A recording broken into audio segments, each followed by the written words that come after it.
ابراہیم کے وہ ایران کا جو صدر ہے منافق قاتل، بہت بڑا قاتل ہے، اس نے بہت سارے لوگوں کو قتل کیا ہے، ابراہیم رئیسی یہ بہت ہی خبیث آدمی تھا۔ اللہ یاری کہ آپ نے ایک ویڈیو سنی ہے اور سب کو پتا ہے کہ ایک دن پہلے ایران میں ایک حادثہ ہوا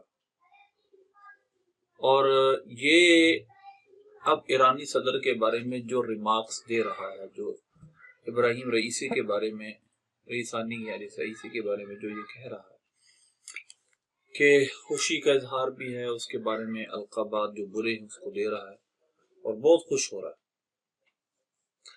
یقیناً اب شیعہ جو سیکٹر کے لوگ ہیں وہ اس پر ریئیکٹ کریں گے اور وہ اس کے خلاف کمنٹ پاس کریں گے، ان کے دل دکھے ہوں گے یقیناً۔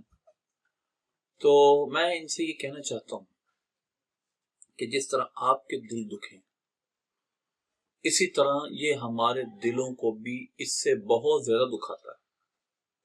یہ تو آپ کا صدر ہے، آپ کے شیعوں کی ریاست کا صدر ہے، یہ تو شیخین کریمین حضرت ابوبکر عمر، حضرت عثمان غنی رضی اللہ، شیخ کریمین اور حضرت عثمان غنی رضی اللہ عنہ جو اور جمیع صحابہ کو یہ معاذ اللہ برا بھلا کہتا ہے۔ ازواج مطہرات کے بارے میں وہ لفظ استعمال کرتا ہے جو نہ سننے والے ہیں۔ وہ مومنوں کی مائیں جن کو اللہ نے قرآن پاک میں مائیں کہا ہے، اس کے بارے میں تو یہ خیر ماؤں کے بارے میں تو کہتا ہے کہ اللہ نے نکاح حرام کرنے کے لیے مائیں کہا۔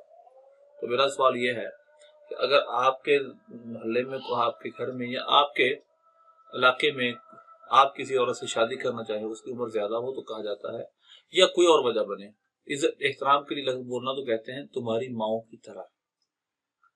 کیوں بھئی یہ تشبیہ ماؤں کی طرح سے کیوں دی گئی؟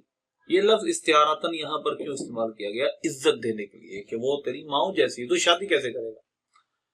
او ازواجہم امہاتہم، یہ نکاح کی حرمت تو ہے اس میں، لیکن عزت اور آنر بھی اس میں زیادہ دیا گیا ہے کہ تمہاری ماؤں جیسی ہیں، تمہارے نبی کی بیویاں، کس طرح شادی کرو گے؟